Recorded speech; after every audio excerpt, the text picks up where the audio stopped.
Okay, so this is a two-part, 2-week Bible study, and the first part of the Bible study is chapter 40, verse 1 through chapter 41, verse 1, and then 41, 8 through 13. And so we're going to kind of take the whole of chapter 41 for the second part of the Bible study.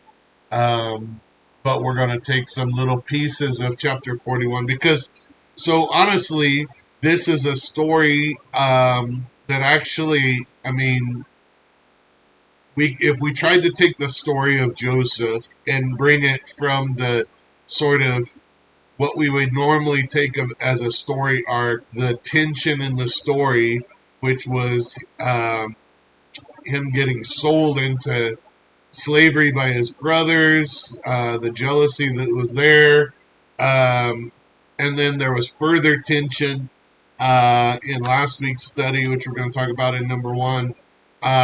Further tension with being put into prison by Potiphar because of Potiphar's wife.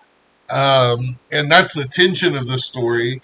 And the resolution of that really doesn't come, I mean, ultimately, it starts to come in these two Bible studies, but it doesn't come actually until the next chapter. And in fact, um, ultimately, I think the resolution is until chapter 50. So that's like 10 chapters from now. And so we have this sense that we want to break up the story, but if we tell the story with just the tension, it's difficult. We feel like we need to point forward to what how God resolves it, or else it doesn't feel like a very complete Bible study when it comes to talking about what happens when we trust in God and His faithfulness and that sort of thing. We can take little pieces out, but so that's one of the reasons why I'm holding these two chapters together, sort of in one Bible study, at least mentally for us, that um, helps us realize that even if we do it in 2 different weeks, then it's still the same story. It's still the same study. And we can point forward to it without sort of going into the next study. Um, if you're studying this along with us, we're actually going to skip a week. We have a scheduled event on in the middle of the 2 weeks that we're going to be doing these Bible studies. So that presents an additional challenge, but we'll get through that. Um, so I really feel like though this first part of the Bible study gets at least a little bit of explanation in the first part of 41, but 41 is also almost a story unto itself. So we're gonna just try to take that all together that way. Um, Remember that you can download a copy of this Bible study at www.abqnaz.org/alive. And let me go ahead and read the text. I haven't done that yet. Um, Sometime later, the cupbearer and the baker of the king of Egypt offended their master, the king of Egypt. Pharaoh was angry with his two officials, the chief cupbearer and the chief baker, and put them in custody in the house of the captain of the guard in the same prison where Joseph was confined. The captain of the guard assigned them to Joseph, and he attended them. After they had been in custody for some time, each of the two men, the cupbearer and the baker of the king of Egypt, who were being held in prison, had a dream on the same night, and each dream had a meaning of its own. When Joseph came to them the next morning, he saw that they were dejected, so he asked Pharaoh's officials who were in custody with him in his master's house, "Why do you look so sad today?" "We both had dreams," they answered, "but there is no one to interpret them." Then Joseph said to them, "Do not interpretations belong to the Lord, belong to God? Tell me your dreams." So the chief cupbearer told Joseph his dream. He said to him, In my dream, I saw a vine in front of me, and on the vine were three branches. As soon as it budded, it blossomed, and its clusters ripened into grapes. Pharaoh's cup was in my hand, and I took the grapes, squeezed them into Pharaoh's cup, and put the cup in his hand. This is what it means, Joseph said to him. The three branches are 3 days. Within 3 days, Pharaoh will lift up your head and restore you to your position, and you will put Pharaoh's cup in his hand just as you used to do when you were his cupbearer. But when all goes well with you, remember me and show me kindness. Mention me to Pharaoh and get me out of this prison. I was forcibly carried off from the land of the Hebrews, and even here I have done nothing to deserve being put in a dungeon. When the chief baker saw that Joseph had given a favorable interpretation, he said to Joseph, I too had a dream. On my head were 3 baskets of bread. In the top basket were all kinds of baked goods for Pharaoh, but the birds were eating them out of the basket on my head. This is what it means, Joseph said. The 3 baskets are 3 days. Within 3 days, Pharaoh will lift off your head, and impale your body on a pole, and the birds will eat away your flesh. Now the third day was Pharaoh's birthday, and he gave a feast for all his officials. He lifted up the heads of the chief cupbearer and chief baker in the presence of his officials. He restored the chief cupbearer to his position so that he once again put the cup in Pharaoh's hand. But he impaled the chief baker just as Joseph had said to them in his interpretation. The chief cupbearer, however, did not remember Joseph. He forgot him. When 2 full years had passed, Pharaoh had a dream. He was standing by the Nile. Then we're going to jump down to verse 8. In the morning, his mind was troubled, so he sent for all the magicians and wise men of Egypt.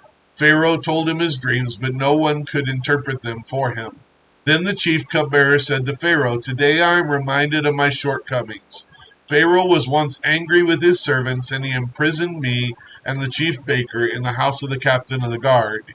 Each of us had a dream the same night, and each dream had a meaning of its own. Now a young Hebrew was there with us, a servant of the captain of the guard. We told him our dreams, and he interpreted them for us, giving each man the interpretation of his dream. And things turned out exactly as he interpreted them to us. I was restored to my position, and the other man was impaled. Excuse me. All right, so that's where we're going to stop. So we kind of brought all the dreams in. Actually, technically, we skipped over most of the dream for Pharaoh because we're going to talk about that more next time. But we did get to the place where Joseph is being brought up before Pharaoh, which seems to begin the resolution, at least, of the story that we've been sort of participating in. So number 1 says what happened in last week's Bible study in Genesis 39. A. Joseph was bought by Potiphar, an Egyptian who was one of Pharaoh's officials. Yes. B. The Lord was with Joseph so that he prospered and lived in the house of his Egyptian master. Yes. C. His master saw that God was with him and gave him success in everything he did, so Potiphar did not concern himself with anything that was under Joseph's care. Yes, that's true. D. Joseph was well built and handsome, and Potiphar's wife attempted to get Joseph to go to bed with her. He said no, but she did not take no for an answer, and eventually grabbed his cloak and he ran away. So she accused him of trying to rape her. That all happened. That was a big, long part of the story that's summarized there. And then E. Potiphar put Joseph in prison, and the Lord was still with him. The warden put Joseph in charge of all those held in prison and paid no attention to anything under Joseph's care. And I just love how C and E have this sort of parallel, that no matter where Joseph was, even when he was in places that he did not deserve to be, whether it was in slavery or in prison, um, he was so faithful and the Lord was so with him that he did so well at what he did that they entrusted much to him, and the people that had entrusted these things to him did not pay attention to anything under his care because it was taken care of. I've had people in my life and in my ministry that way, and I can't tell you what a blessing it is to know that if so and so is taking care of this, I don't have to worry about it. There are many others who I would say if they're taking care of it, they're good folks, but they're very busy. I better check up on it. I bet they say inspect what you expect, and that's wise even in ministry. But I always praise God for those who, when I hand something off to them, I never have to worry about whether it's going to be done. So anyway, number two, what is happening now according to 41 through 8? So now we're into this particular text that we're studying today, and it says sometime later. So I think somebody made a point of this when we were talking in Bible study perhaps last week, that none of this happened overnight, that it's nice to see the end of the story. It's nice to see that God ultimately was faithful.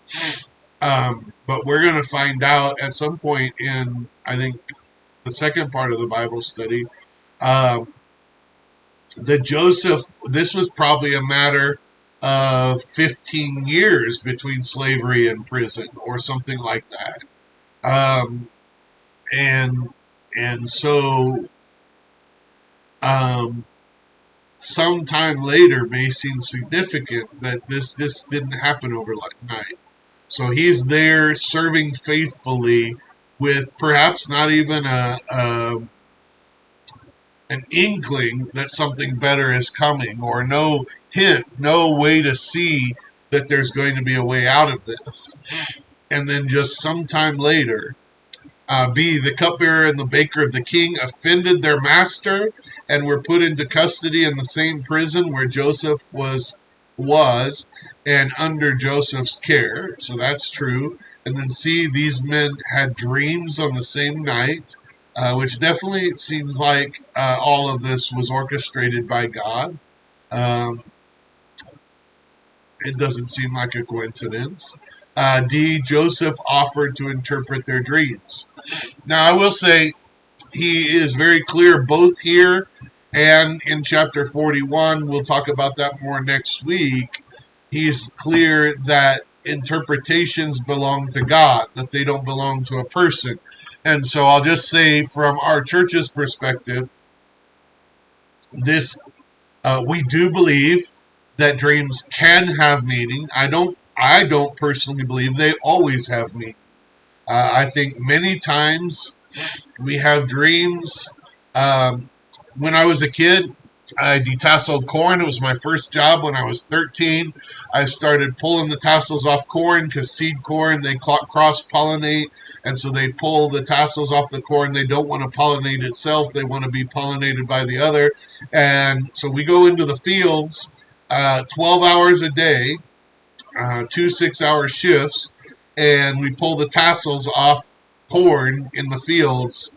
And we work 7 days a week, 12 hours a day, because um, you got to get to the tassels before they come out, or else you're wasting your time. You've not done it.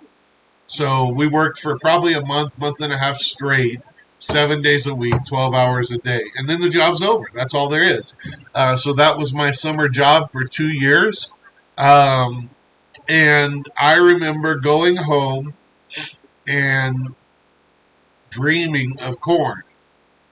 Was God trying to speak to me about my job, or about, you know, years of famine and feast? Or I don't believe so. I believe that my mind was occupied with corn 12 hours a day, so much so that I saw it when I'm in my sleep.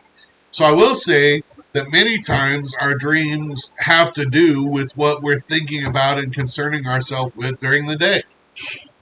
And we could have probably wrote this off, um, these dreams off of the cupbearer and the baker because they both had to do with their jobs. Um, but perhaps there was meaning here. And I do believe sometimes, God gives dreams that are on purpose, that have meaning. Um, Whether they tell the future or whether they bring conviction in our life and we know we need to change or whatever, I believe that can happen. And that was in this case. So I'll just say, then Joseph says that it's not his job to interpret dreams. That's actually belongs to the Lord.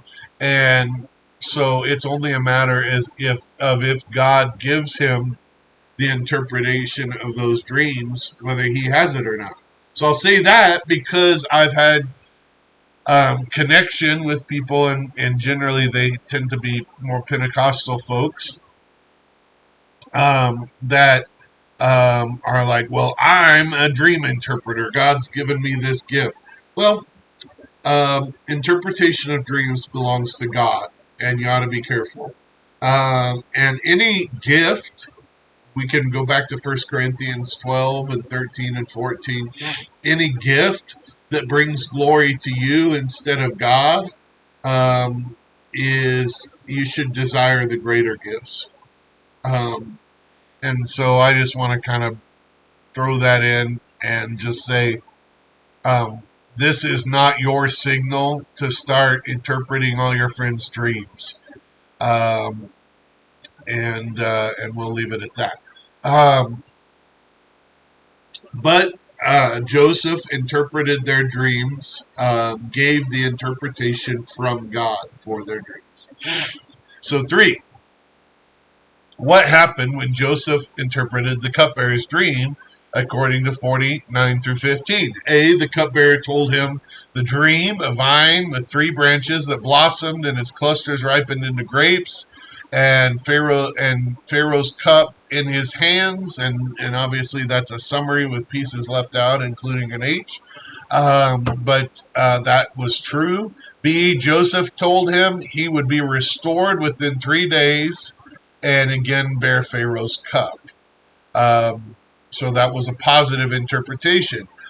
C, Joseph told him, when all goes well with you, he's so confident that what God has said is true that he says, hey, when you are restored, remember me and show me kindness, mention me to Pharaoh to get me out of prison. And then he mentions, I don't deserve to be here. I was taken prisoner out of my homeland, and now um, I don't even hear. I haven't done anything to deserve prison. So remember me. Try to get me out of here. Number 4. What happened when Joseph interpreted the baker's dream according to 40:16 through 19? So first of all, A, the baker saw that Joseph had given the cupbearer a favorable interpretation, so he thinks, okay, I'll listen to this guy. He gave a good interpretation. I too had a dream. So B says he too had a dream. There were 3 baskets of bread, but the birds were eating the baked goods out of the basket on his head. And then C, Joseph told the baker that within 3 days Pharaoh would lift off his head. In fact, lift up his head was what was used with the other one, and lift off his head was this one, and impale his body on a pole, and the birds would eat his flesh. Um, and basically, both of them were pulled out of prison into the presence of the king, and their heads were lifted up. But the baker did not get the favorable response. Number 5, what happened in 40:20 through 23? The third day was Pharaoh's birthday, and he gave a feast for all of his officials. So did Jacob know this? We don't know. But the third day was a significant day. B, he restored the cupbearer to his position, but impaled the chief baker just as Joseph had said. And then C, the chief baker cupbearer did not remember Joseph. He forgot him. And so that was this ominous verse. But he didn't forget him entirely. Because number 6, what happened in 41:1 and 8 through 13, when 2 full years had passed. So he forgot him. He didn't say anything to the Pharaoh. He was so happy to be restored that he forgot, anything about Joseph, and didn't want to, maybe he didn't want to push his luck. I don't know. But now Pharaoh had a dream. B. See, in the morning his mind was troubled, and he sent for all the wise men of Egypt, but no one could interpret them. So Pharaoh had two dreams, really, which Joseph eventually tells him are one and the same. D. The chief cupbearer now remembered and is sort of embarrassed by his shortcomings. And told Pharaoh the story of he and the baker and Joseph's interpretation and their fulfillment. And then E, Pharaoh sent for Joseph. So we end this study with Joseph in the presence of Pharaoh. And obviously, that's like a cliffhanger to be continued. Um, but if you know the rest of the story, good things are about to happen. Um, and we'll go from there. So hopefully cliffhangers are okay, because at least there's a positive note that we're ending on. And we'll look forward to the next study, which is actually 2 weeks from now if you're studying it with us. So, all right.